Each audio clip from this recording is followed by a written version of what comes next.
one of the biggest lessons I've learned from her is that we have to learn to live in the and not the or.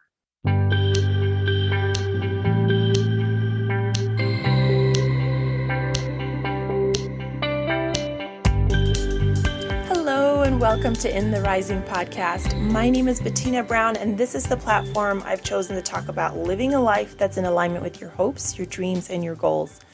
And there are so many aspects of life that we can do that in. And today my guest is Alison Katschkowsky, and we talk about health and fitness and mindset. So I welcome you to listen to today's episode. Super thrilled to talk with a fitness person as a physical therapist. I love fitness people. And Alison, thank you so much for joining me on In the Rising podcast today. Thank you so much for having me. I appreciate the opportunity. Absolutely. So I love your energy just from reading about you and then getting to talk to you right now.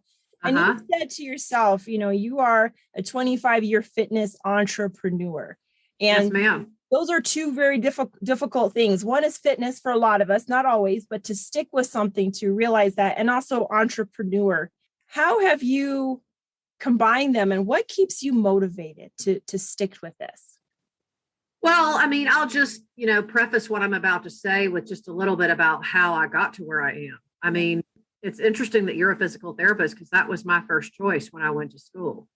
And when I was waitlisted, when I got to apply to the different programs, I was encouraged to look at something that would be a good complement to physical therapy. So I grew up a competitive athlete, so I was always interested in health and fitness anyway. And so it was one of those things where I finished my undergraduate degree, and then I went on and got a master's in exercise science, and I absolutely fell in love with it. And I just have never looked back. So it was one of those things that was completely meant to be. But to answer your question, I think for me, what it took was going out and working with other people in the fitness arena to figure out what really could be done better to serve the public. And going back to my rehab roots, to my initial thought of, going on and becoming a PT, it's so hard for people to get the hands-on service that they really need in a traditional gym or somewhere else. And so for me, the decision to go out on my own was based in that, is that, it went right to my service roots for wanting to really help people, not just stay active, but to make a contribution to society that was along those same lines. Every single day, especially now, coming out of the pandemic, there is nothing that people need more than health and physical activity. It is one of the primo ways to not just strengthen your immune system, but just to help you with health and longevity and disease reduction and everything. And so for me, it's every single day, it's how can I make the lives of the people that I serve better? And so that's where I really find what's so rooted in my why. And when you said your service, that was a value for you, did you know kind of early on, was that just in your heart? Some people have values and it's not even, they don't even know they have that value. How did that come to be for you? Well, for me, I think it was, my dad's a physician. He's retired now. And my mom is a registered dietitian. She's retired as well. And so, I grew up in a household where it was always about serving the patient, taking care of the patient, making sure that it was about the patient. And in the healthcare system today, it's really not a patient-centered system anymore. It's really more about insurance and all of that. But I watched my dad take calls from people at 9 and 10 in the evening who were in pain, and he would go off to see them because that's what he said you just do. And so for me, it was always about serving and helping other people. And so as I got into my athletic career and made the decision to have a fitness career, it was always about helping other people. I think I have the heart of a servant anyway. And I just feel like that is what we should be as entrepreneurs. We need to be serving our clients first and foremost. Yes, absolutely. And now when I want to touch point on that, not to bring it up, but because a lot of us, like you said, it was meant to be.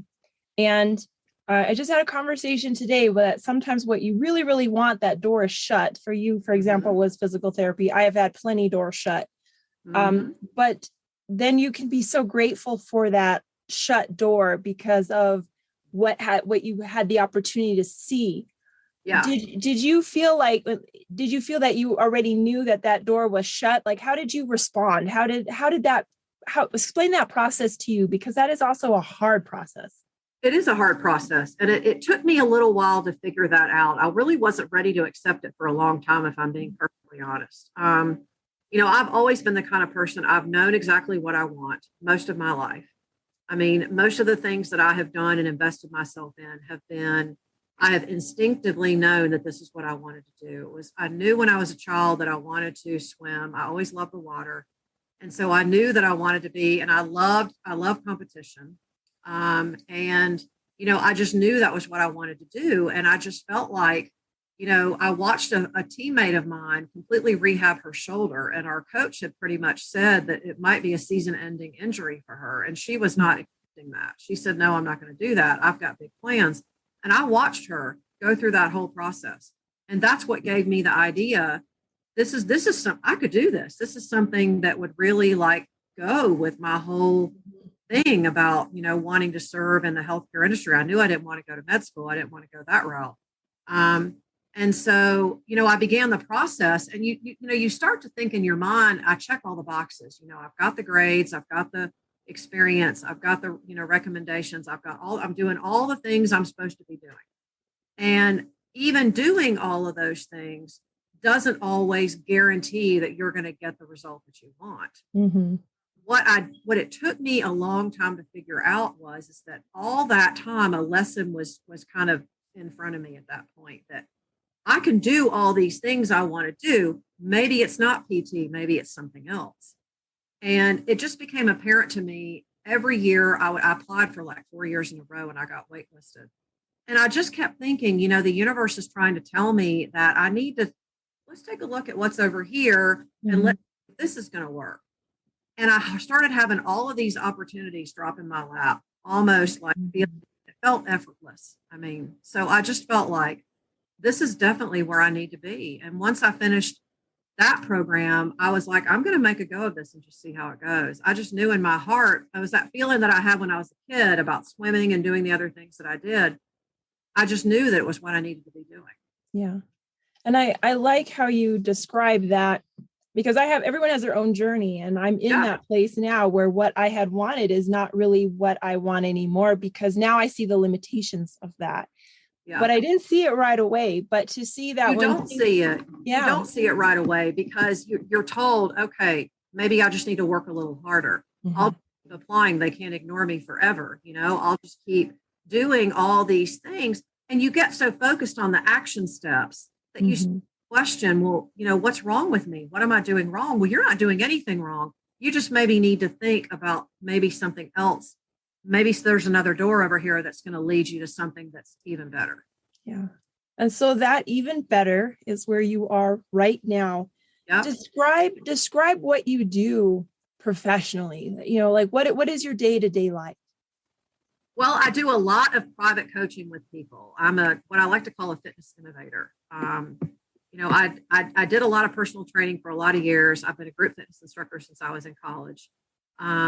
And that's something I can still pursue now. But what I have felt a calling to do over the last 5 years or so is to really more 10 years or so is to go more to a coaching role, because having a brick and mortar studio for all of these years, I've moved my office 4 or 5 times. Each time was a growth move as my business started to grow.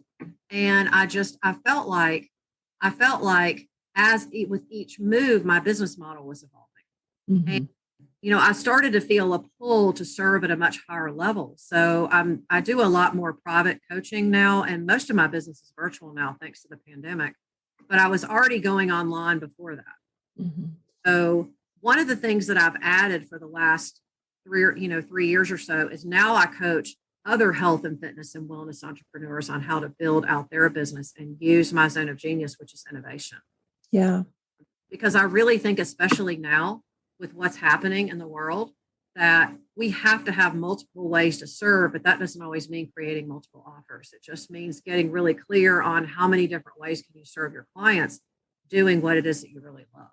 Yeah. So to answer your question, a typical day for me is I'll do I do some private coaching, and then I work with my business clients too. So I feel like I have the best of both worlds. Yeah. Yeah. And what I loved was that you talked about your center of genius. You're like, I know I can innovate, and Yeah. and it doesn't even matter what profession we're in, that some of us are people that see a big picture Yeah. and we can move that direction. And now you're using all of those experiences, open and shut doors, to help guide other people. Yeah. So that is really incredible. And now you see the best of both worlds. I do. I really do. I really have very few days that I get up and I don't want to go to work. Mm-hmm. Oh, and in fact, I'll tell you a quick story. I was driving through downtown Raleigh yesterday, and I passed by the city block where my last studio was, not where I am now, but where I moved from. And it was a 4,000 square foot building.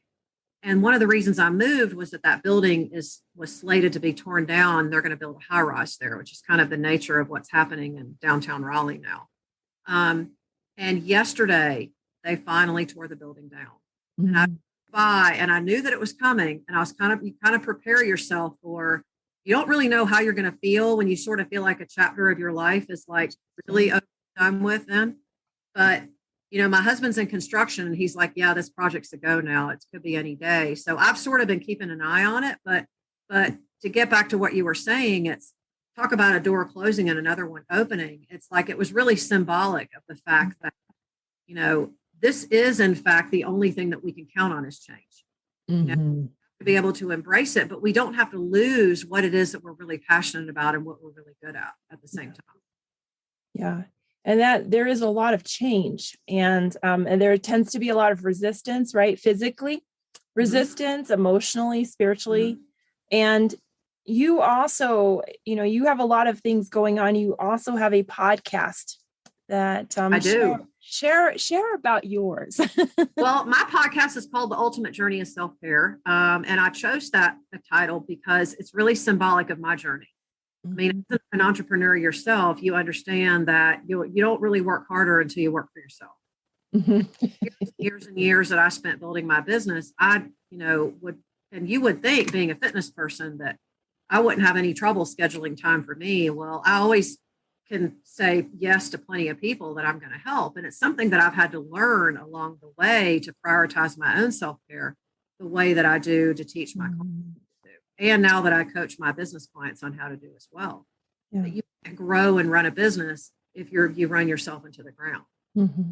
So I had the opportunity to be on a local radio show down in the Florida Keys when I was leading a fitness retreat. I had some clients down there. That's something else I've added in my business model too. And I had the opportunity to be on a happy hour show to help promote my retreat.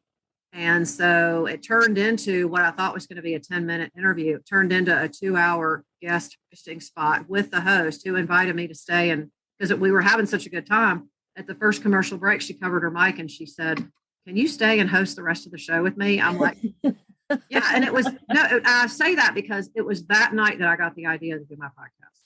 And I thought, I can do this. I can be on the air. I can do this. Yeah. So the next month that I launched my podcast, and that was 2.5 years ago. Wow. Well, it took you a lot less time than it took me, because I was doing like over researching and what do you need?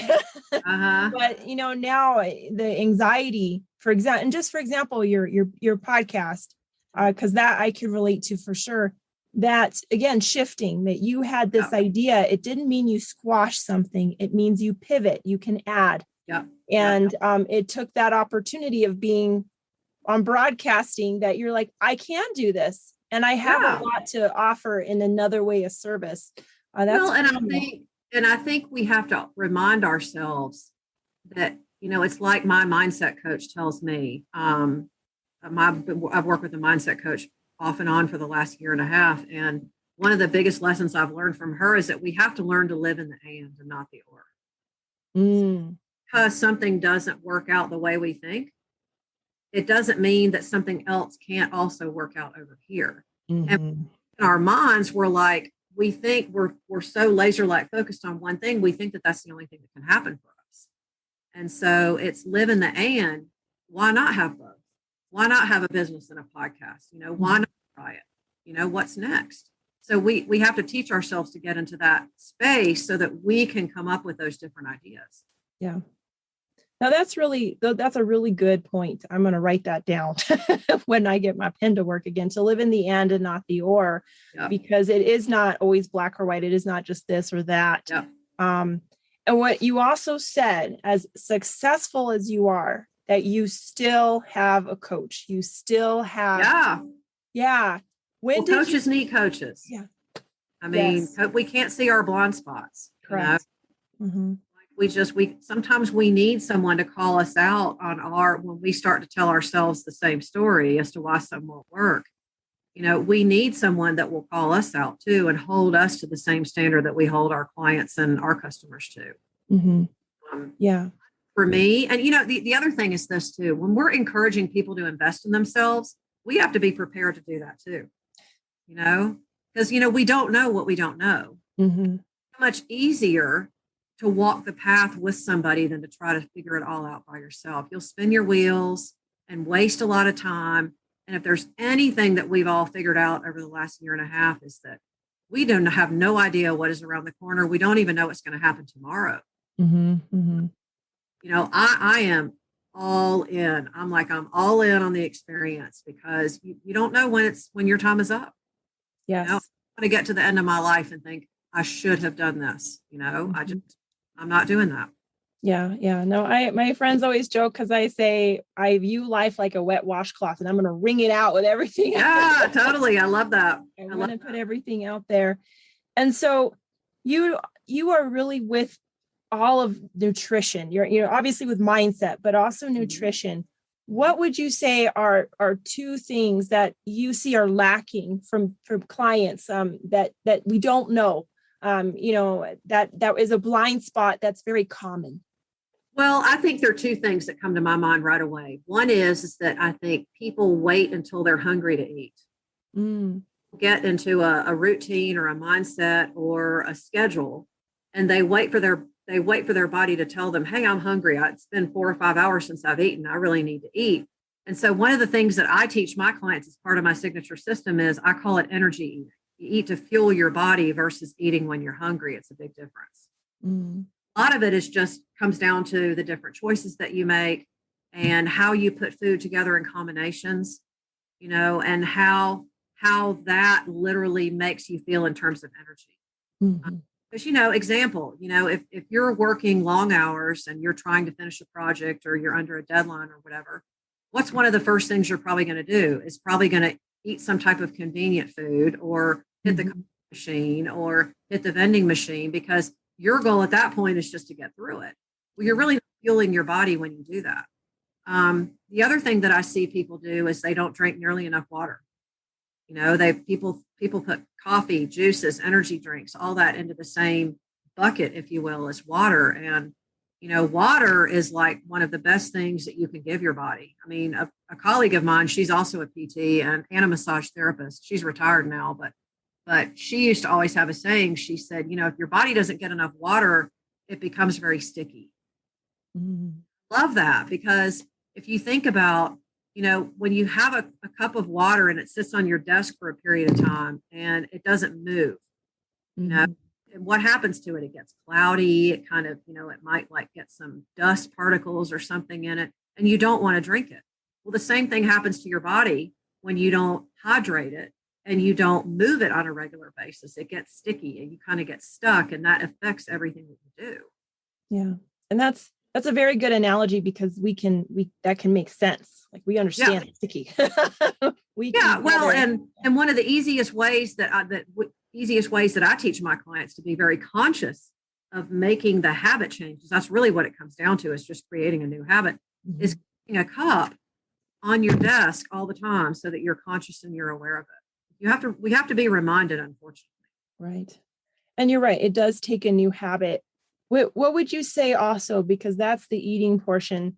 Are we now more resistant to movement because of the pandemic, or are we using that a little bit like a crutch because we weren't really moving beforehand? Well, I think it's both, actually. I think for some people, if I'm being really honest, I think for some people, the pandemic really helped them. It helped them get really clear on what their priorities are. Maybe they got really super focused on their health, instead of running around like a chicken with their head cut off, And then I think for other people, it's been a real struggle. So I think, you can argue both sides, but I do think this though. I think that the pandemic has forced us to be more sedentary, behind our computer screen, probably more than we've ever been. There are more people working remotely than there have ever been. And that's probably not going to change anytime soon. I think businesses have figured out that they can still get their work done and save on overhead, by doing that. So, I think as far as people being active, I think people are always going to tell themselves a story on that they don't have enough time. I mean, time is a relative concept.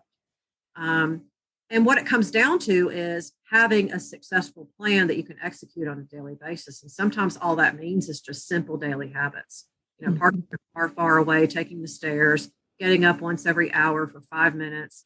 I mean, there's a million and one things you can do that don't even involve equipment.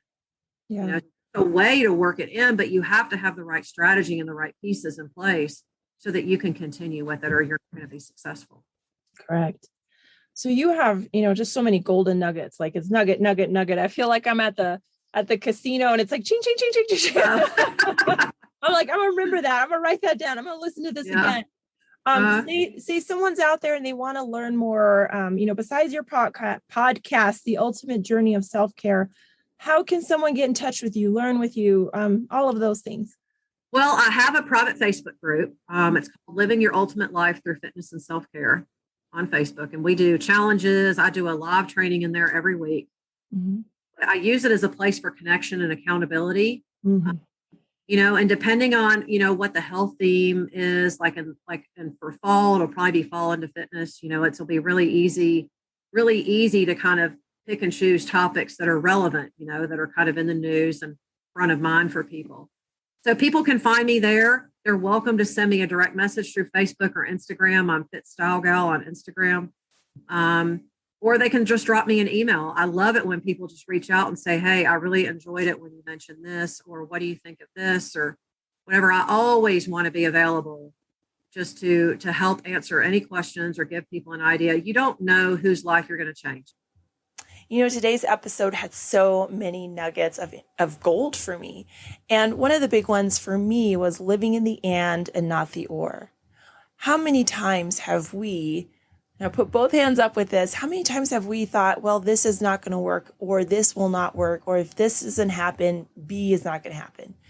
But when we change that frame of reference in our mindset to, and this can happen, and this is wonderful, and blessings continue to fall in alignment with really what our strengths are, maybe our life is better than we imagined. And wouldn't that be fantastic?